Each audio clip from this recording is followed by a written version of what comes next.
Ce matin, quand je priais, je me suis réveillé difficilement. Dieu m'a dit, prie pour Eric Mandala. Prie pour Eric Mandala. Et tu demanderas qu'il soit là s'il est possible. Que le pasteur Ken puisse le oindre. Et Dieu m'a dit que le pasteur Ken puisse les gronder. En lui disant, tu es le futur Dangote du Congo. Bonjour à vous, Eric Mandala, et au pasteur James. Daniel est présent ici pour vous dire que je suis profondément honoré avec Parma Pharmaco de pouvoir contribuer à aider et à apporter des bénéfices concrets au peuple congolais. C'est un très grand plaisir pour moi. Le 21 janvier 2025, Eric Mandala, un homme d'affaires congolais au sommet de sa notoriété, est arrêté à Madrid lors d'une opération anti-drogue dans le quartier de Monte Carmelo.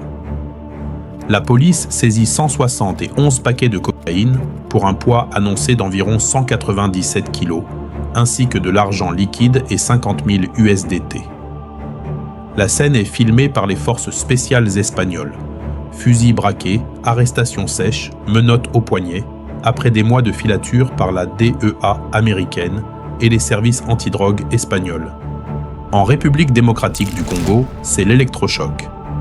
Mandala, propriétaire d'une chaîne de télévision, donateur pour les orphelinats, figure du milieu artistique, vivait entre Kinshasa, Paris et Dubaï, où il s'était offert un appartement à 1 085 000 € dans la tour Burj Khalifa.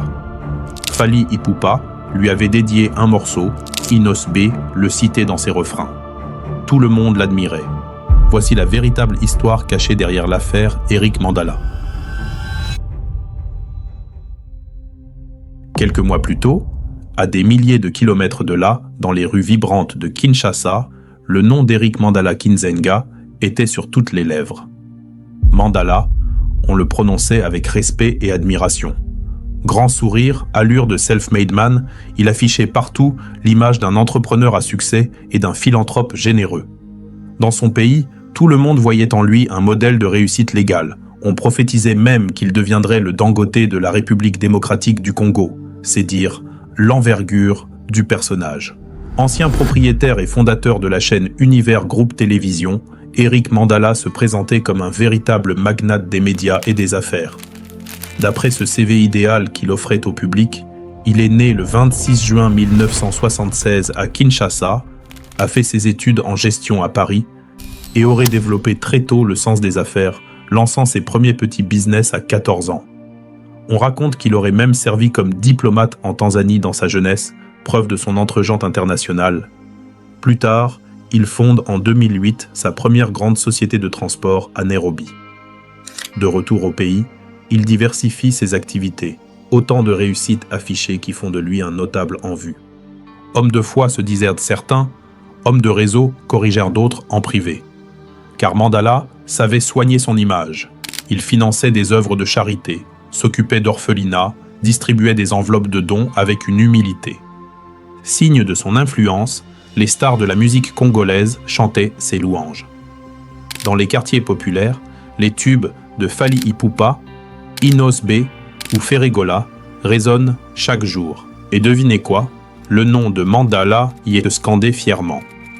Inos B, le jeune prodige de la rumba, clamait son nom dans son hit planétaire Yopé, et ce n'était pas que des paroles en l'air. En 2021, Eric Mandala lui aurait carrément offert un appartement dans la très chic Cité du Fleuve à Kinshasa. Un cadeau princier relayé par la presse locale.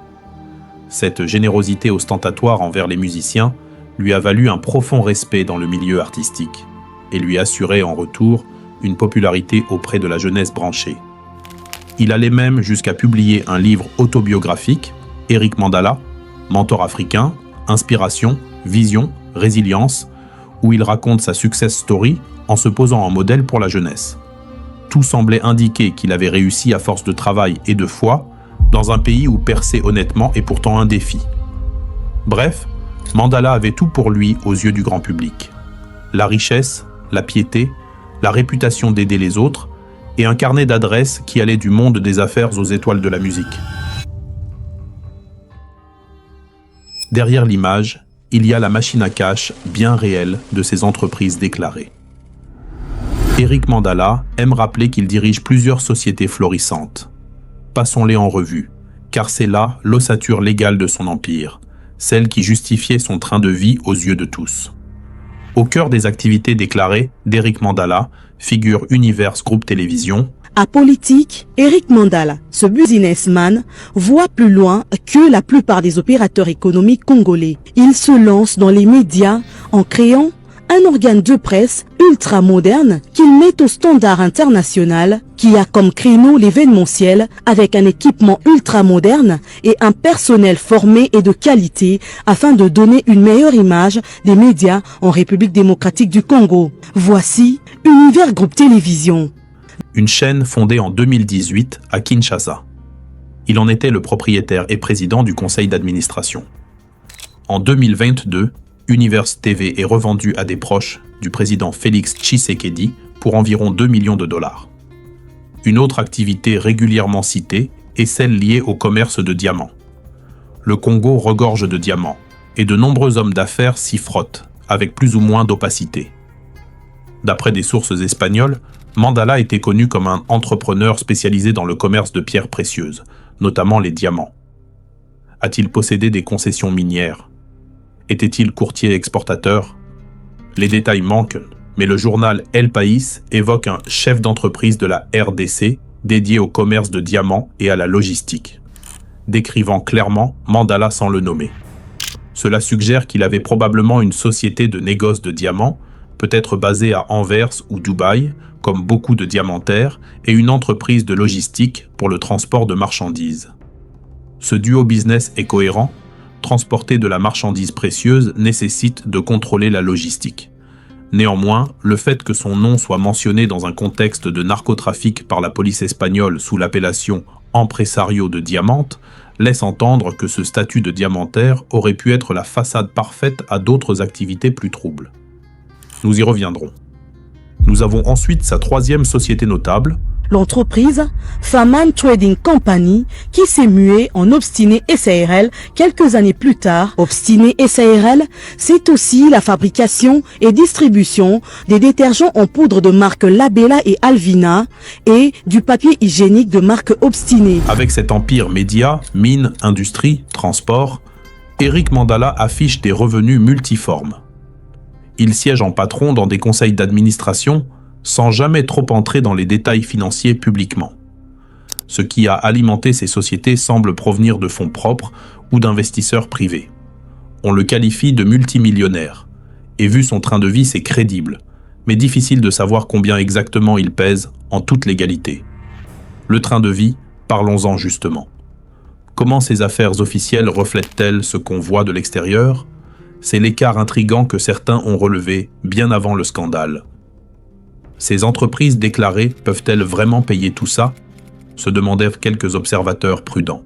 À mesure que grandissait sa notoriété, quelques observateurs ont commencé à chuchoter. D'où vient réellement tout cet argent ? Car il y avait des détails troublants.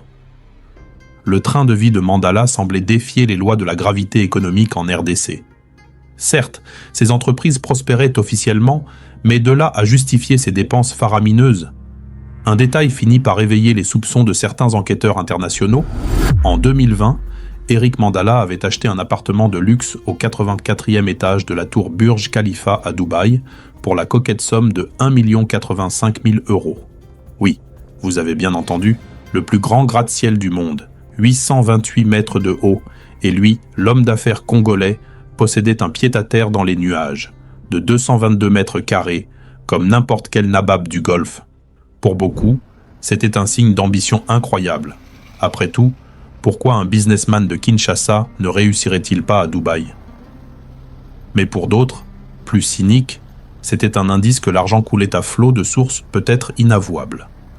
Dubaï est connu pour abriter les fortunes les plus opaques de la planète, et même les autorités internationales savent que de grands barons de la drogue s'y réfugient, hors d'atteinte des polices européennes. Voir Mandala régulièrement poster des photos depuis les Émirats commençait à faire tiquer du monde. En privé, certains concurrents ou partenaires trouvaient que son ascension était trop fulgurante pour être innocente. Prenons Universe TV par exemple. Une chaîne locale, née en 2018, avant même d'être revendue, aurait-elle généré des bénéfices faramineux en si peu de temps ? Obstiné aurait-il inondé le marché au point de rapporter des millions ? Quant au commerce de diamants, il peut rapporter gros, c'est vrai, mais c'est aussi très volatile et tributaire de quotas officiels. Bien sûr, ces activités lui rapportent de l'argent, mais selon ses détracteurs, cela ne suffirait pas à expliquer les liquidités colossales dont disposait Mandala. On le voyait au volant de bolides européens dernier cri dans les rues de Kinshasa. On l'apercevait dînant dans des restaurants où l'addition dépasse le revenu annuel moyen d'un Congolais. Tout cela passait parce qu'il était Mandala, le généreux, le bosseur. Mais la jalousie et le doute commençaient à s'inviter dans les conversations feutrées. « Il va trop vite, ce gars-là », murmuraient certains hommes d'affaires plus âgés, étonnés de se faire damer le pion par cet électron libre. « Il doit avoir un secret », répondait-on à demi-mot. Personne n'osait vraiment accuser ouvertement cet homme respecté. Après tout, qui aurait envie de s'en prendre à un personnage lié d'amitié avec les stars et même, disait-on, avec certains politiciens haut placés? Car des rumeurs circulaient dans les cercles fermés de Kinshasa. Mandala serait bien introduit auprès de l'entourage du pouvoir, peut-être même proche de la famille présidentielle, d'après ce qu'affirmèrent certains médias en ligne, sans toujours apporter de preuves. Il aurait financé ici ou là des campagnes, aurait reçu en échange quelques protections. Bien sûr, tout cela n'était que bruit de fond, sans confirmation officielle, et Mandala, en stratège de la communication, n'y répondait pas. Mais ces bruits participaient à son aura autant qu'à l'expliquer. Si personne ne l'embêtait malgré son opulence, c'est peut-être parce qu'il bénéficiait de complicités haut placées, chuchotait-on. Ce flou ne faisait qu'ajouter à la légende Mandala, un homme intouchable, tellement connecté qu'il pouvait brasser des affaires dans l'ombre sans jamais être inquiété. Pendant que tout le monde applaudissait l'homme d'affaires modèle, une enquête discrète était en cours, à des milliers de kilomètres de Kinshasa. Remontons à août 2024. Selon les autorités espagnoles, c'est là que tout commence. La DEA américaine, toujours à l'affût, signale aux policiers espagnols qu'un conteneur suspect en provenance d'Équateur va arriver au port d'Algeciras.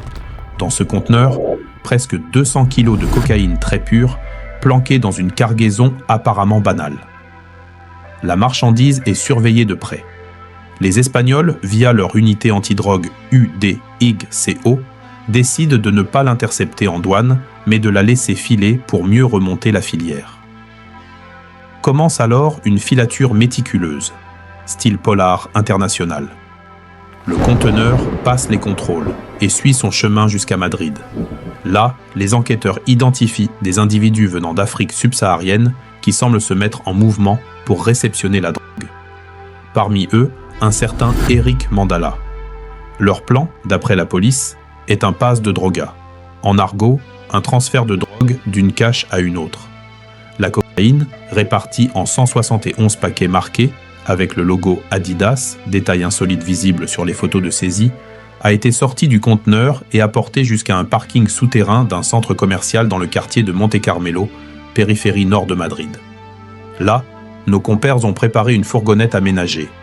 Elle comporte des compartiments secrets, les policiers disent caleta, spécialement destinés à planquer les pains de cocaïne. Le 21 janvier 2025, l'opération a lieu. Mandala et 3 potentiels complices sont sur place. Ils commencent à charger la marchandise dans les doubles fonds de la camionnette. À ce moment précis, les unités de police surgissent. Interpellation en flagrant délit.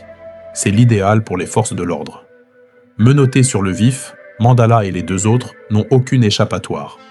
On imagine la stupeur sur le visage d'Eric Mandala. Lui qui, quelques jours plus tôt, était honoré sur scène ou en train de trinquer du champagne, se retrouve plaqué contre un mur de parking par des flics espagnols en gilet pare-balles. Le masque tombe brutalement.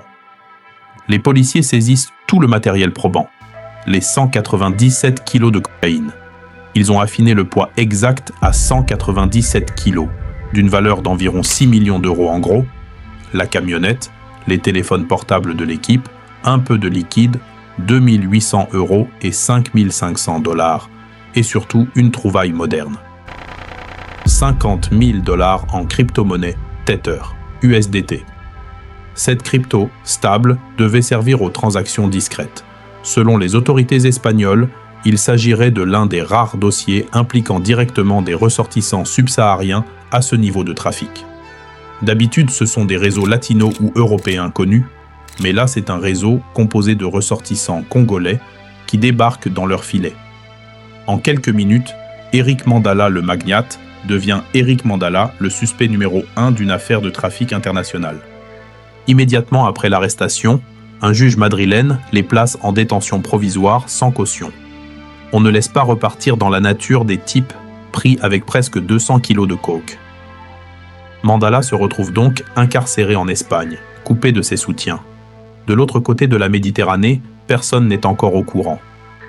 Mais très vite, les autorités espagnoles communiquent, et l'onde de choc se propage jusqu'au Congo. Mandala et ses complices sont inculpés pour trafic de stupéfiants en bande organisée.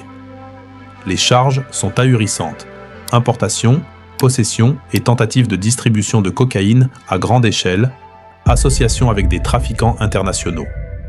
S'y ajoutent potentiellement des infractions financières, blanchiment, usage de crypto pour délit. À ce stade, en janvier 2025, c'est un prévenu présumé innocent dans l'attente d'un procès. Il risque très gros. En Espagne, pour plusieurs centaines de kilos, on parle de dizaines d'années de prison s'il est reconnu coupable. À Kinshasa, c'est la sidération.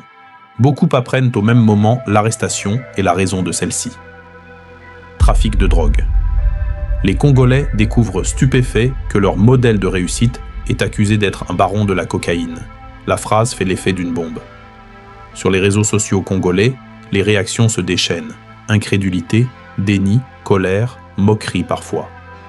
Certains n'y croient pas. C'est un coup monté, impossible autrement, clament ses partisans. D'autres sortent soudain du bois pour dire « on le savait ». Des extraits de chansons où son nom est cité sont partagés avec amertume. Tout le monde réécoute ces couplets de Fally Ipupa ou d'Inos B en se demandant s'il célébrait un mécène ou un trafiquant. Le vernis s'est fendu et la double vie de Mandala éclabousse désormais bien des mondes, celui des affaires, celui de la musique et potentiellement celui de la politique. Pour les autorités, c'est un coup de filet exemplaire. La DEA se félicite de tenir un gros poisson africain, preuve que nul n'est hors de portée. Le dossier est accablant. Outre la drogue et l'argent saisis, l'enquête financière révèle l'étendue des actifs de Mandala, comme l'appartement de Dubaï, et démasque un réseau potentiellement tentaculaire derrière lui. On évoque d'autres complicités en RDC, au Maroc, en Europe de l'Est peut-être. L'affaire ne fait que commencer. Mais déjà la figure d'Eric Mandala est brisée. Ses comptes sont gelés, son honneur aussi. En une nuit, l'homme est passé de businessman prospère et influent à suspect numéro 1 d'un trafic international, vilipendé par ceux-là même qui, hier encore, l'adulaient. Après des semaines passées derrière les barreaux en Espagne, un coup de théâtre inattendu survient fin février 2025. Mandala serait remis en liberté. La nouvelle surprend tout le monde. Qu'a-t-il bien pu se passer? Est-ce que la justice espagnole aurait manqué de preuves? Très vite, c'est Mandala en personne qui, de retour à Kinshasa, donne sa version. Il aurait été blanchi, reconnu innocent, victime d'un piège. Dans une déclaration rapportée par certains médias, il aurait affirmé que les autorités espagnoles ont compris qu'il n'était pas le véritable propriétaire de la drogue trouvée à Madrid. Selon lui, la camionnette piégée ne lui appartenait pas, et toute l'affaire serait le résultat d'une trahison orchestrée par certains boss de Kinshasa visant à le faire tomber et l'humilier. En clair, Mandala se pose en joueur floué plutôt qu'en organisateur du trafic. Il parle même d'une tentative de manipulation déjouée, puisque la justice ibérique aurait finalement classé l'affaire sans suite, faute de preuves directes contre lui. Que vaut cette version ? Difficile à dire avec certitude. En Espagne, le dossier d'enquête reste largement couvert par le secret, et aucune déclaration officielle n'a confirmé publiquement l'innocence de Mandala. Ce que l'on sait, c'est qu'après quelques semaines de détention préventive, il a effectivement recouvré la liberté sous condition. Certains y voient l'effet d'un excellent avocat combiné à des zones d'ombre dans le dossier. Après tout, Mandala n'a pas été arrêté une valise de cocaïne à la main, mais seulement présent sur les lieux où elle se trouvait, ce qui lui a peut-être laissé une marge pour nier sa responsabilité directe. D'autres avancent des hypothèses moins avouables. Pression politique, négociations en coulisses, voire intervention de réseaux influents. La DEA et les policiers espagnols, eux, ne pavoisent pas sur cette libération. On imagine qu'ils digèrent mal de voir échapper un suspect qu'ils estimaient majeur. Dans les affaires de narcotrafic international, la présence sur les lieux ne suffit pas toujours à établir la responsabilité pénale directe, surtout lorsque la propriété de la marchandise et des véhicules n'est pas formellement établie. À Kinshasa, les inconditionnels de Mandala reprennent espoir et orchestrent sa défense médiatique. On le présente à nouveau comme un homme piégé par la jalousie de concurrents, comme un innocent crucifié puis sauvé par la justice. Mais pour beaucoup de Congolais, le mal est fait. Eric Mandala a brisé la confiance. Peu importe qu'il soit libre, la tâche de l'accusation demeure, pense-t-il tout bas. Son nom reste associé à ces 200 kilos de poudre blanche interceptés. Sa crédibilité d'homme d'affaires est entachée sur la scène internationale qui traiterait encore avec lui sans méfiance.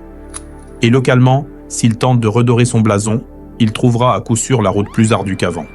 Au final, cette saga digne d'un film noir aura duré des années dans l'ombre et quelques semaines au grand jour. D'un côté, la chute spectaculaire d'un homme, Eric Mandala, l'entrepreneur exemplaire devenu suspect, puis paria public, et qui clame à présent son innocence, tâchant de recoller les morceaux de sa réputation brisée. De l'autre, le révélateur d'un système, un système où argent, pouvoir et criminalité cohabitent, où les plus grands trafiquants portent parfois costumes et cravates et paradent en société sans qu'on ose les questionner. L'affaire Mandala a mis en lumière ces dynamiques cachées. Elle rappelle que derrière chaque figure trop belle pour être vraie, il peut y avoir une réalité bien plus sombre. Le mystère demeure partiellement entier autour d'Eric Mandala.